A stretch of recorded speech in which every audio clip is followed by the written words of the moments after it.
Hello, everyone. Uh, I'm back. uh, I've been doing a lot of praying because I no longer, or at least at this point, I don't have a caregiver anymore. And so I'm having to do all my household chores, try to cook, and even that's an issue. I got food that was bought that I don't know how to cook. So I guess I'm gonna, and I've asked people to help me with recipes, and they say, "Oh yeah, yeah," and then they don't. So I guess I'm gonna have to go on YouTube and look up some recipes about how to cook chicken and fish and stuff, pork chops. But it is also because I'm doing all that work that I'm normally not having to do. I get wore out real easily because of the brain trauma, not because of my physical body. It's the brain trauma, which nobody sees and nobody understands. But anyway, I am going to be trying to get on here. I'm redoing my schedule. I normally get up, go in the living room, drink coffee, and read my devotion and stuff. And I don't make it back here right away. And by the time I do, I'm too wore out, and I apologize for all that. And I know you all don't want to hear all that stuff, but I have done some rearranging with my schedule so that I'm making this a priority. The biggest thing I'm making a priority is over here is my prayer wall, and I had to redo some stuff on it. And I did that today, and I was able to write out and pray for things on that wall. And anyway, let's get into the word today.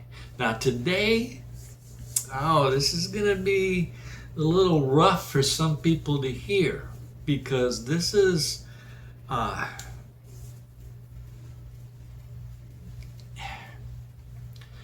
it's about a mistranslation, right? And a few weeks ago, I was watching this YouTube video about John 3:16 and the King James Bible, and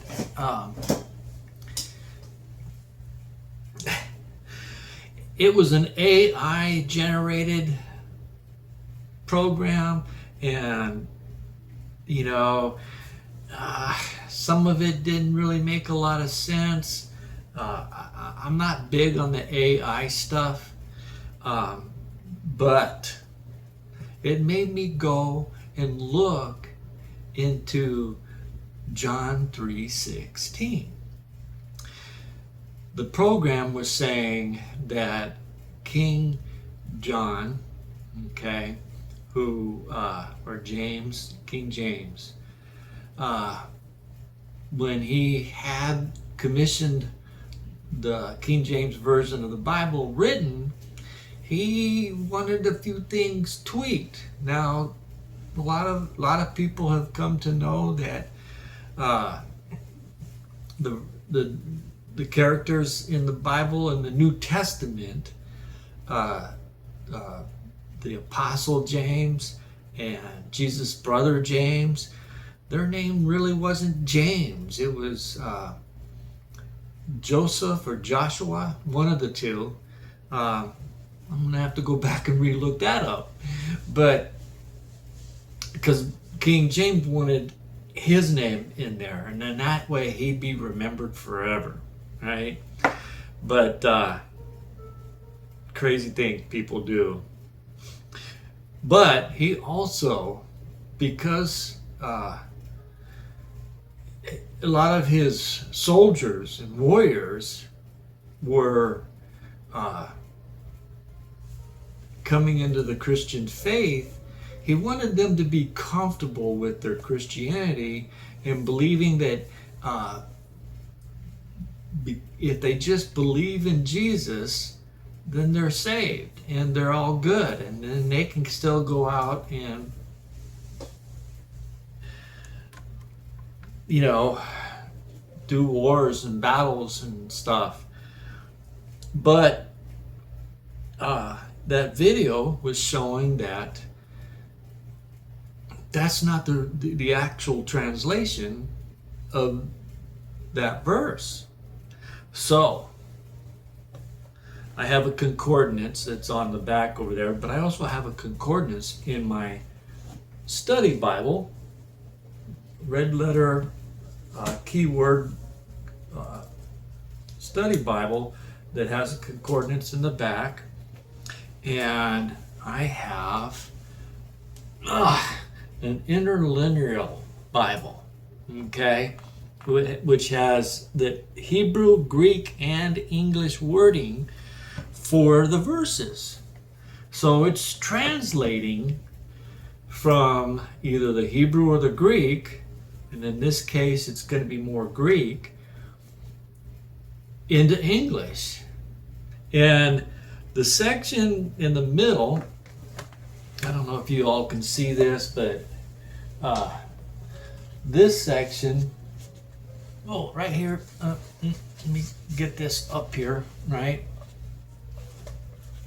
And here is the old Hebrew and Greek wordings, but underneath and in between there's the English translation. And it doesn't read the same way we would read it, mainly the English, because the Greek and Hebrew didn't go the same way that our verses go.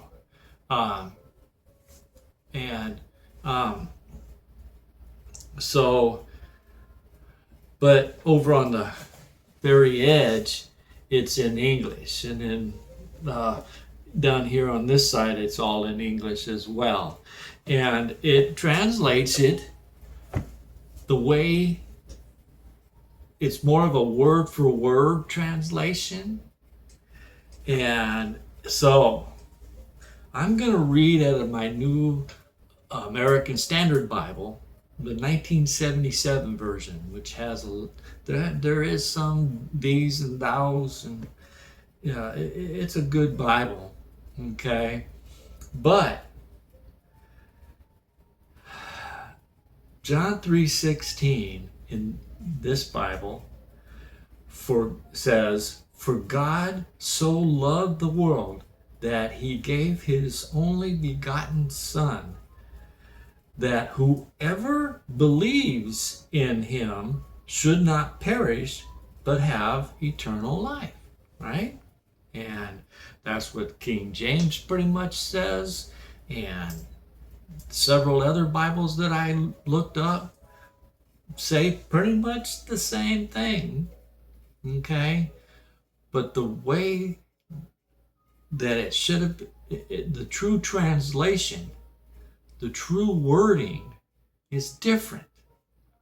Because in here, a lot of people that believe in the once saved, always saved theology, they take that verse to say all you got to do is believe in Jesus and you're good to go. The only problem, and I got my coffee.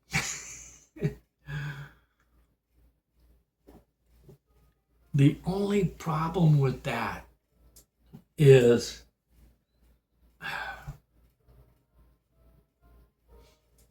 I don't believe in the once saved, always saved. You can't just say a prayer and then continue to live the life that you live, because you believe in Jesus, you believe that he exists and all, but so does Satan, so does Lucifer, so does all of his demons and the fallen angels. They believe in Jesus too, and they tremble. Okay? So, the true way that it reads, according to the Interlinear Bible, and I'm going to read a little further. I'm also going to read, starting with verse 16, and I'm going to read through verse 19, because there's a lot said here.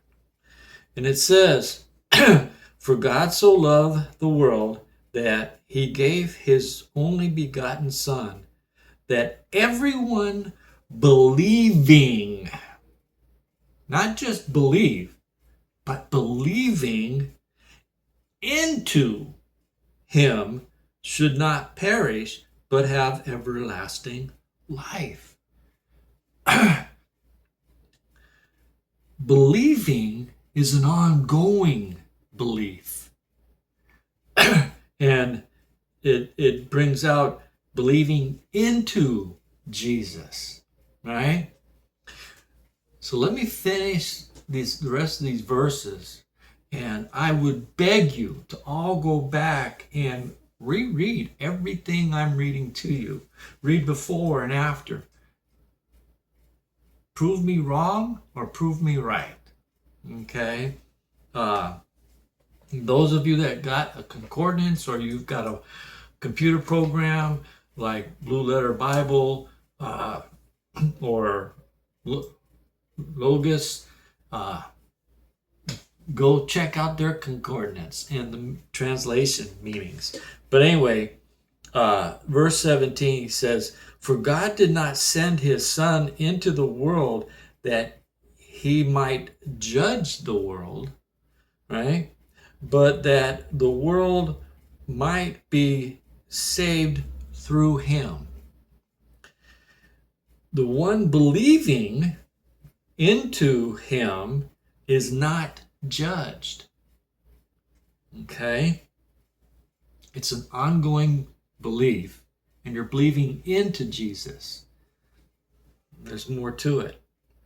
But the one not believing on a continuous basis has already been judged, for he has not believed into, okay, the name of the only begotten Son of God.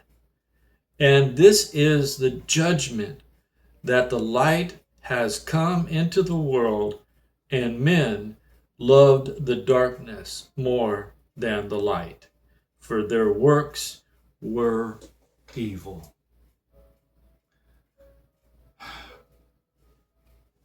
In other words, if you just believe one time, or believe that Jesus existed and whatnot, but you don't really believe into him, you're not believing into him, which in the concordance in the back of my Bible, the word believe, according to my Bible's version, it still says to have faith in, upon, or with respect to a person or a thing. To entrust, become a believer, committed to trust, put in trust with.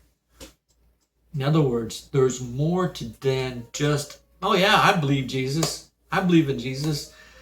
No, it's more about being committed to Jesus, putting all your trust in him,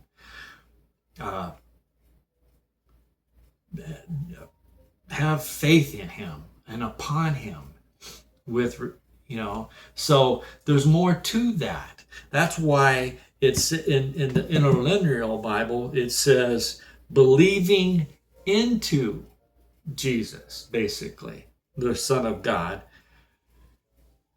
because we're doing more than just saying, oh yeah, I believe. Like I said, so does demons. So does Lucifer, Satan himself. they believe they believe Jesus exists, and they tremble about it because of what they are doomed to face in a short time. So there's more to believing, right? And if you don't believe, you're not believing into Jesus, then it says that you've been judged already. And for he, I'm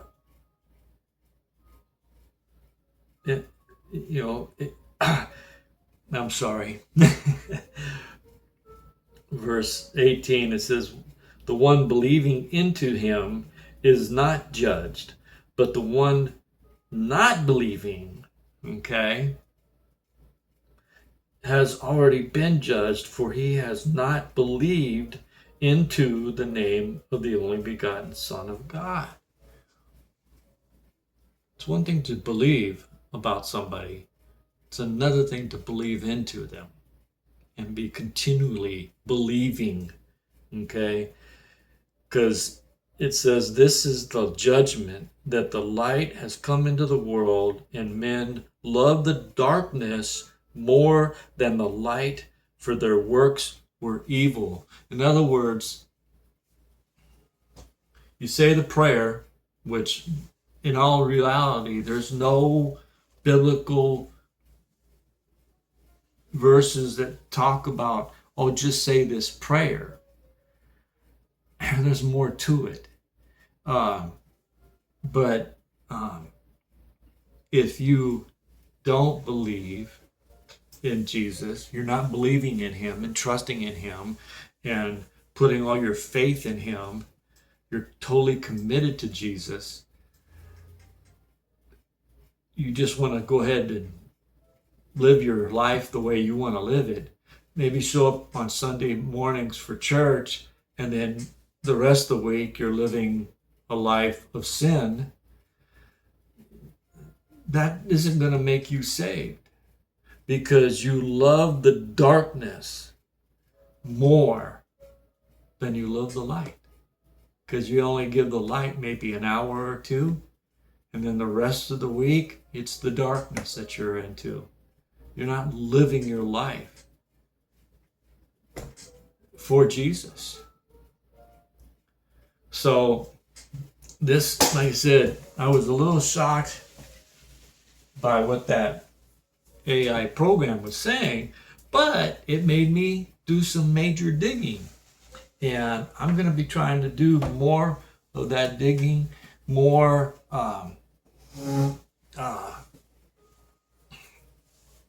deeper studies. And, I'm more of a teacher than a full-blown jump up and down and run around the stage preacher. Okay, though I have done some of that when I get a little excited or I'm trying to demonstrate something. If you go and watch the video, The Running Father, that I did at the church that I was attending, you'll see me running around the stage a little bit, but I was demonstrating what was happening, what was going on in that parable. So I'm going to do a lot more teaching. I'm going to call out people for the wrongs that they're doing and for the sins that they're living in. Because in 2021, God gave me a vision, and then he pulled me out of the vision and then had me read Ezekiel, the second chapter, verses, I believe it was 4 through 6. And then I read further and had pretty much the same thing being said in chapter 3, verses 5 through 7, where Ezekiel is being called to go to Israel, to the people of God, supposedly, right? And telling them what was going to happen to them, or tell them the things that were happening to them. And they weren't going to listen. So there's going to be a lot of people that won't listen to what I have to say. But what I'm going to tell you is the truth. And I invite anybody to, if you disagree with me, or you don't understand what I'm trying to say, or you have a different outlook, feel free to put comments and let me know. Be nice, no name calling, no foul language, none of that stuff. But yeah, present your position. I challenge you to do that. I would love to hear more. Maybe I am wrong, but if I'm not, then we need to start digging deeper into our word, digging deeper into the understanding of what the Bible really means.